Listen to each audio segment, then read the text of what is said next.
next 3 days are going to be about two young men that you're going to hear about, Luke and Jack. Luke and Jack have been friends their entire lives.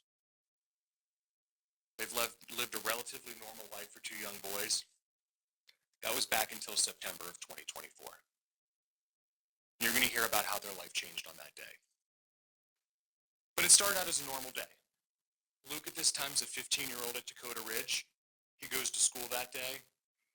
And his best friend Jack, who's 17 at the time, goes to pick him up from school. And they've got big plans. Homecoming for Luke's in 3 days. And he wants to do something special for his girlfriend. So he employs his best friend Jack to help him out, who just got a brand new car, and they're going to drive in the mountains and scout out spots to take beautiful pictures for Luke's girlfriend for homecoming. And as they're driving through the mountains, they go into Conifer. And from the road, they see the perfect spot.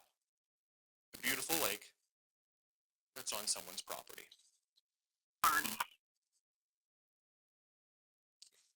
That's Jack and Luke on Mr. Metz's property. And they do what they can do. Or at least what they used to be able to do. They walk down the driveway to try to find the owners to ask for permission. And they both hear music coming from a barn at this property. So both boys walk up to the barn.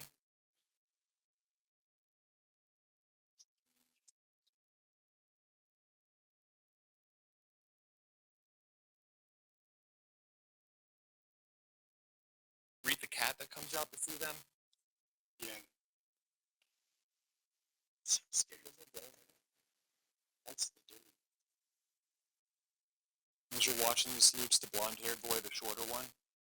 Jackson's the boy with the dark hair.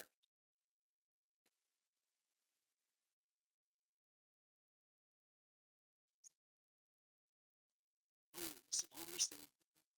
Worse than you. What's going on? Stand back here. They knock on the barn. Wait to see if anyone's home.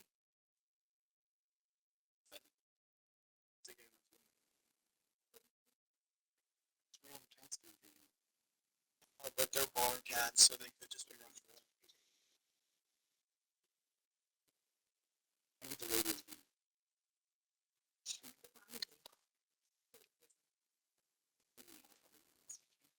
I do that. That's for sure. That's go through the whole place and just oh shit.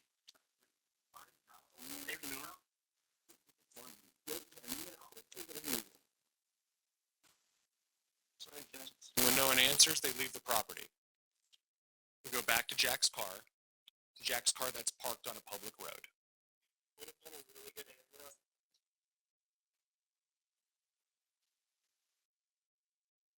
There's a bit more to this video that you'll eventually see, but this is the extent of their intrusion. They walk down the driveway and they knock on a door. They picked the wrong house. And they picked the wrong people. Because as you'll see, Mr. Metz and his girlfriend, Miss Lasher, don't like when there's kids on their property. And Jack and Luke don't know at this time that they're on the property, that Miss Lasher's watching them from the road. She feels the need to report this to 911. But what they also don't know is that Mr. Metz is watching them on this camera. He knows the exact level of intrusion that you're going to see as well.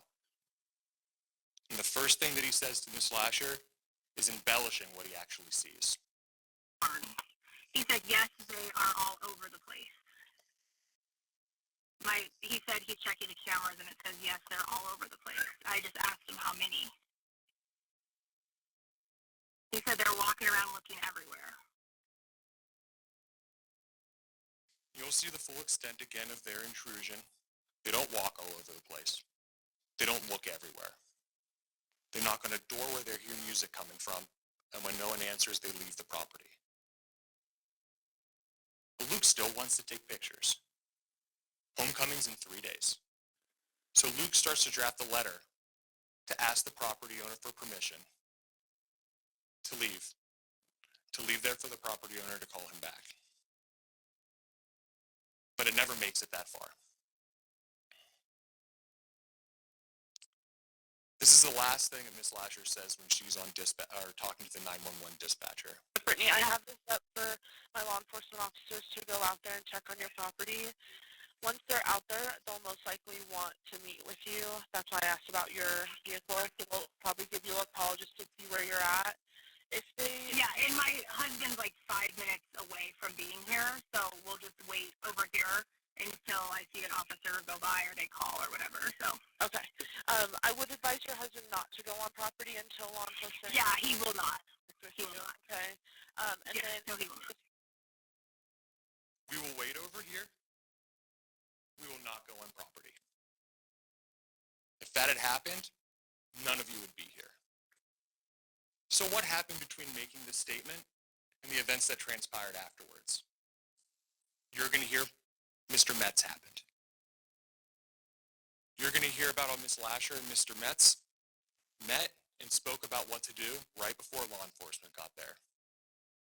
And they decided instead of waiting over here that he would not go on property, they instead decide that they are going to box in these boys. They're going to keep them from leaving. They're going to trap them. Here's a 3D scan of the scene. Rather than wait down the road when he knows law enforcement's coming, Mr. Metz decides he's going to confront these boys. And as you can see from here, he's going to confront them in an aggressive manner. And he doesn't just trap these boys there. He brings a gun. He brings a 9mm handgun that has a live round in the chamber ready to go.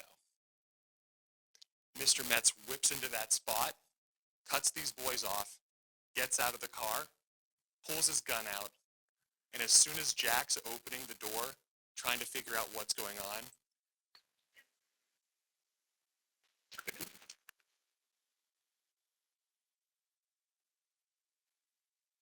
Mr. Metz fires a single shot right into the windshield, right to where the driver's side head would be sitted.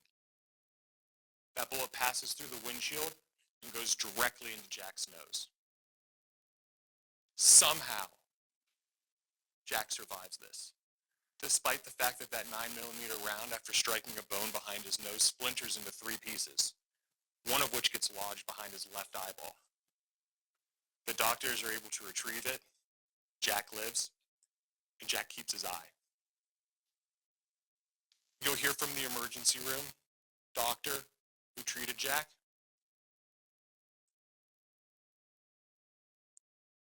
There's more evidence than you just saw here, and you'll be presented with all of it. And all of this paints a very clear picture that is supported by both the physical evidence, the eyewitness testimony, and your common sense. Jack and Luke knocked on Mr. Metz's door. Mr. Metz didn't like that. He came in hot.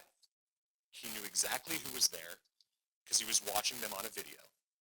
And he knew they did nothing more than what you're going to see that they did. But he decided, rather than to wait for law enforcement, that he was going to teach these boys a lesson and approach them aggressively. There's 4 charges in this case. 1 second-degree assault. That's for recklessly causing serious bodily injury with a deadly weapon.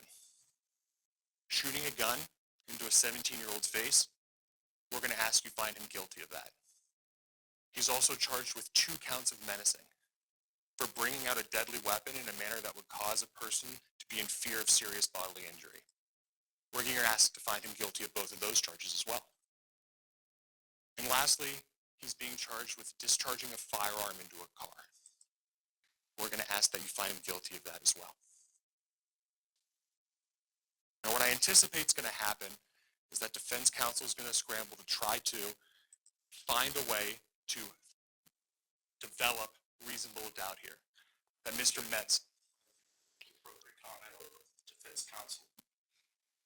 The objection's overruled, but the jury is reminded that statements by attorneys during openings and closings are not evidence. And I anticipate this is going to come out in three ways. First, they're going to try to somehow argue that this was a justified reaction.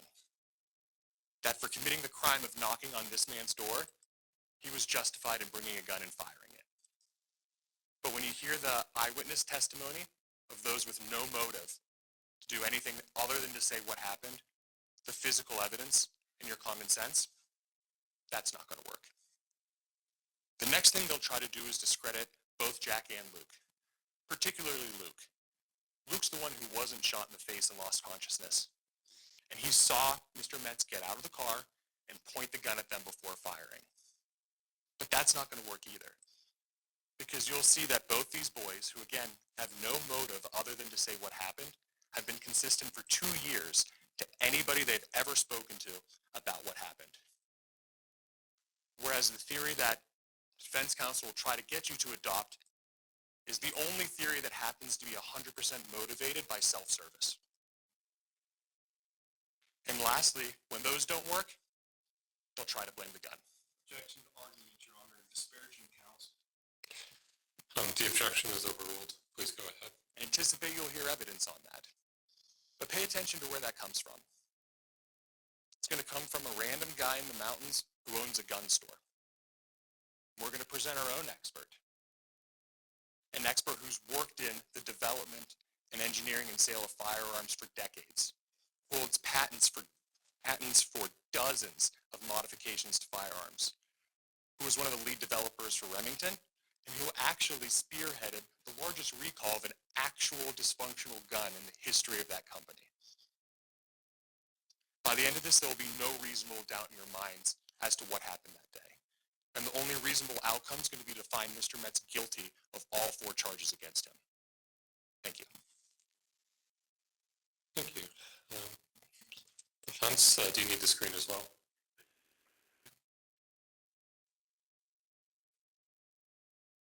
I turned it off. So you have to switch it.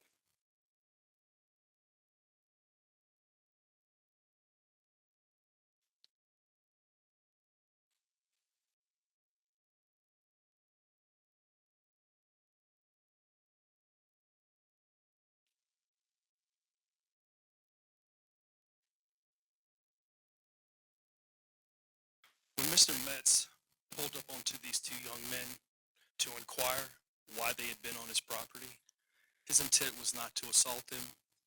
His intent was not to menace them. But what he was doing at that moment was something that he had done 5 times that day and 1,000 times before. Whenever he gets in and out of his truck, when he's carrying his sidearm, he takes it from his truck holster and moves it to his hip holster as he's getting out of his truck.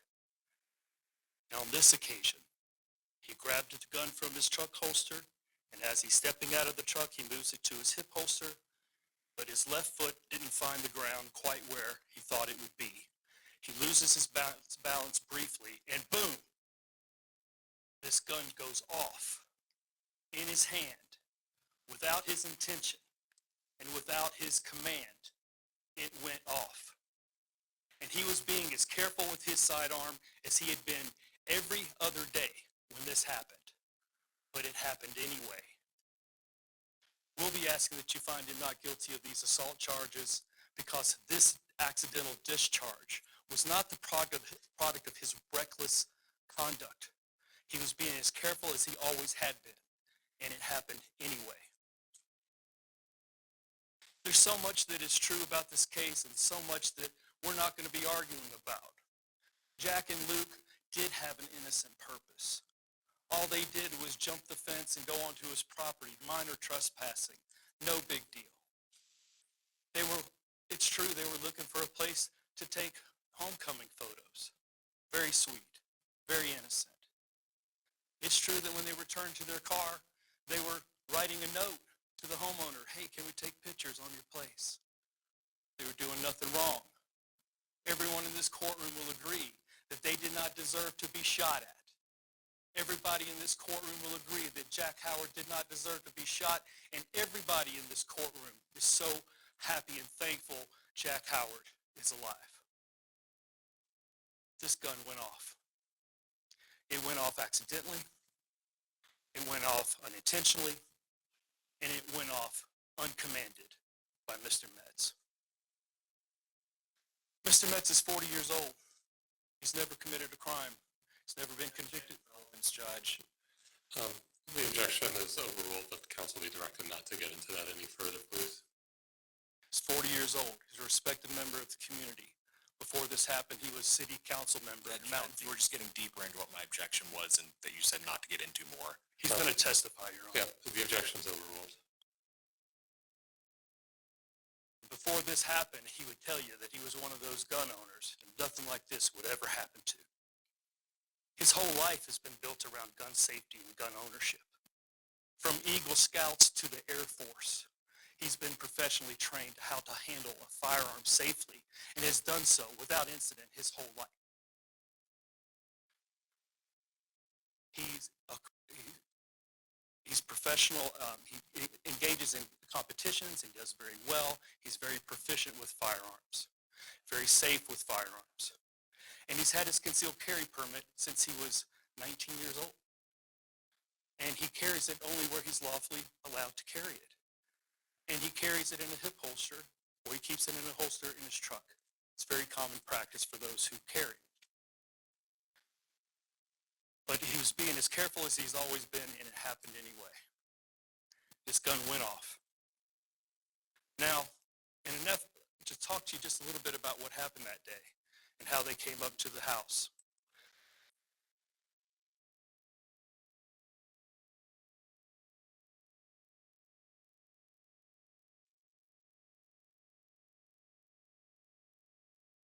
Sorry. So Brittany and Brent were downtown running errands. They were in two separate cars, and they were coming up to their home in Conifer. And when Brittany, his girlfriend, comes by the driveway, they see this Audi parked right in the front of their drive. She can't even get into the home. She doesn't know who's there. She looks and she sees people walking around the house, and she calls Brent. You know, do you have anybody working out here? Is anybody you expecting to be here? He says no. And then he's on his way. He says, I'll be right there. Drive down the road and call 911. And what you'll see here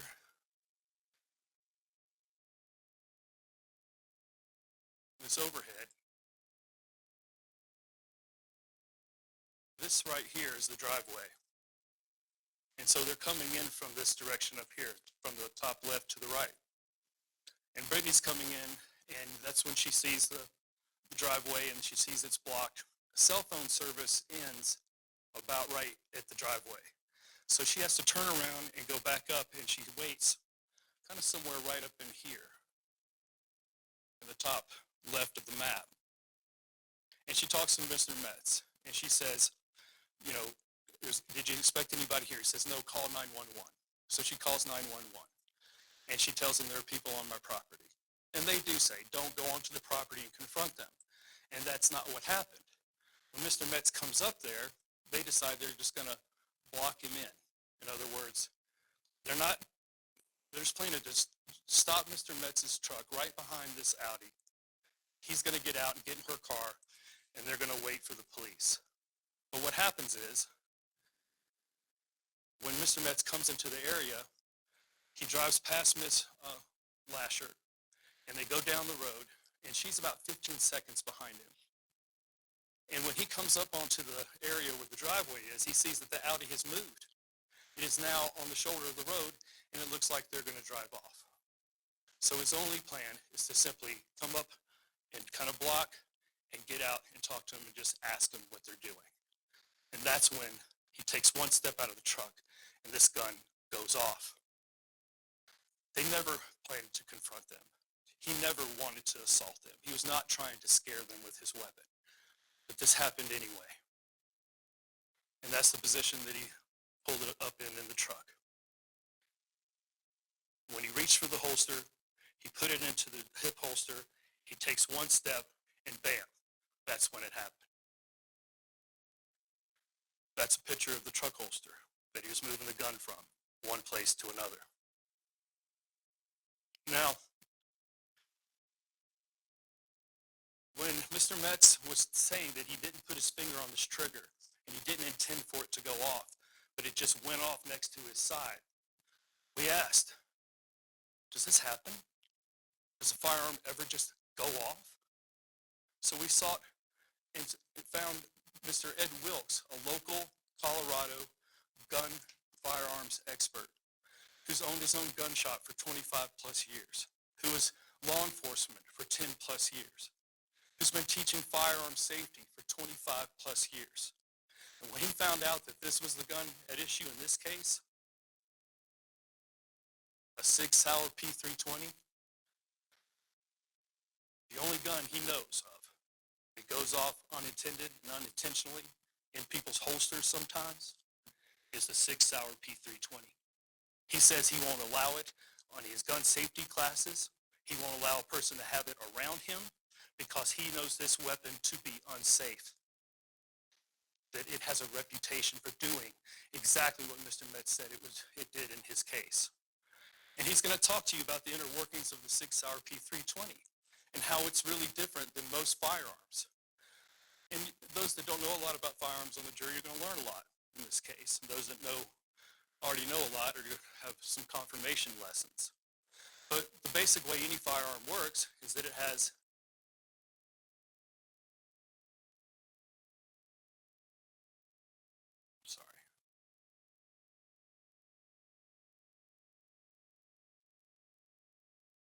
a striker pin that hits the back of a bullet and causes an explosion and the bullet flies out the barrel. You can see the striker pin right up top here. The problem with the Sig Sauer P320 is this striker pin is always in a pulled back tight position. Kind of like if you're pulling an arrow back with a bow. It's always like this. And the only thing keeping that striker pin from falling into that bullet is this little area right here, called the striker safety and the sear. And a better look of that is right here. You can see where the sear, the green part, touches the orange part. It's just that little metal point of contact that's keeping this firing pin from releasing at all times. And over time, this little area can get dirty, it can get worn, which can cause this firearm to go off when there's inordinate pressure on the side or even on the top of the gun. Oftentimes, without the trigger even being touched, this weapon can just go off, just like Mr. Brent Metz described in this case. You're going to hear statements from Jack and Luke, and we're not going to call them liars. We do not think they're incredible. We think they've been through an incredibly traumatic event. But we're going to call Dr. Darian Strange to talk about human memory and the way the mind works in traumatic situations. And it's going to help you understand the quality and integrity of their statements over time, because their statements do migrate and they do change. And it's not their fault. It's just the way their mind works in these situations. Just by way of little example. Jack Howard will tell police officers at the scene and then later at the hospital something very consistent. He saw Mr. Metz pull up, the door open, and bam. He doesn't remember anything after that until Mr. Metz was at his door helping him. And then that statement would later migrate to, I think I saw him aiming a gun at me. I think I remember my hands being up for a little while. Those kind of little changes. Even Luke at the beginning, he's like, door open and bam. Thought I saw it come from a holster.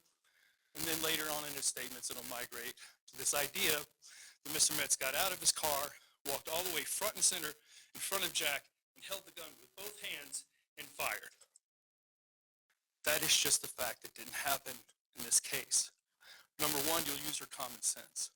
If that happened, if he was standing front and center and fired that shot, young Jack Howard would likely not be here. And we'd be talking about an attempted murder case if they even thought that's what happened. But we found a 3D expert in laser scanning and data who has put together crime scenes for over 20 years. Crime scenes involving bullets and trajectories, bullets hitting windshields and various other objects. When the police took a scan of this area with their laser, they made a hyper-accurate measurement of everything on the scene. You just saw a little bit of that from the prosecution. And so what Mr. Lucio, our engineer, with 20 plus years experience in doing this, he takes a look at this hole, and it's pretty easy to see that this is not a straight shot. This is a shot that's coming in from left to right. It's an elliptical shaped hole. Even their crime scene technician took a look at this hole and had the same opinion when he evaluated the scene. This is coming left to right. Their crime scene technician says it's coming kind of from the front right corner of the Audi, which is right in line with where Mr. Metz's truck door opened. And so what he did with this hole is he was able to draw a diagonal, an axis line through it and show general directionality. Now, he can't be precise about exactly where the bullet went, but what he can do is show you what he calls a trajectory window. It involves all the possibilities of where the muzzle of this gun was when it came across and went into its windshield. The reason Mr. Howard received bullet fragments to the side of his face is because this bullet was coming through left to right and went out the driver's side door. It was not a direct shot into the car, as Luke seems to remember over time. And when he puts Mr. Metz's figure to scale, right where he says he stepped out when the gun went off, it's very consistent with that trajectory window. Very inconsistent with what Luke is saying happened. A trained shot with both hands directly at Jack. It's not what happened. This gun went off when he took a step out of the truck. And the science of this case shows you that that is true, that that was the directionality of this shot. The other part of this case is going to let you know for sure that Mr. Metz is telling the truth is how they found his weapon. This 6-hour P320 was sitting on the console because that's where Mr. Metz put it after the incident. And when the crime scene technician recovered it and unloaded it, he found something really strange. First, he went around the entire scene with a metal detector trying to find the empty shell casing. Because with these weapons, the way the gun's supposed to work, the shell casing comes out as it's fired. They couldn't find a shell casing. But when they opened it up, they found it, still stuck in the gun. It's very common when a person is not holding a gun intentionally or with a firm grip, or like has been described, for the shell casings to come out as normal. But if it's being held loosely, if it's being held and it goes off unintended, without a firm grip, this is a very common phenomenon. The shell casing gets stuck in the gun. And that's what happened here because this gun went off. It went off in his hand when he didn't expect it. It went off accidentally, without his intent, and without his command. And the first thing he said when it happened was, "Oh shit, my gun went off." And just another example of kind of human memory changes and impacts of human memory. Luke will say to police officers at the scene, "I heard him say, 'Oh shit, my gun went off,' right when it happened." A year later, he'll say, "I heard him say, 'Oh shit, I shot a kid.'" Just something that is not true, but he's come to believe it anyway over time. Perhaps the biggest evidence you'll see in this case to show that Mr. Metz is telling the truth, that this gun went off the minute he stepped out of the truck without his intention, is the security footage that the prosecution just went over. They showed you the far away look of the shot going off. But if you look at a zoomed in version and you keep your eyes trained, and the red doesn't show when I do this, but there are trees blocking the area from the security camera to the scene where this happened. But if you keep your eyes trained into this little left portion of this far tree here, if I can just kind of where the road meets the foliage. You keep your eyes trained right there, you'll be able to see and hear the shot. And I'm going to warn you, the shot is loud. It scared some of y'all the first time you heard it. But you're going to hear it again. It's going to happen pretty quickly. You'll see a car pass, and you'll see Mr. Metz's truck come in. And if you look closely, you can see the door swing open, and then you'll hear the shot.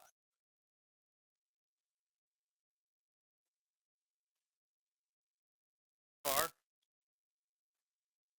Mr. Metz truck, door.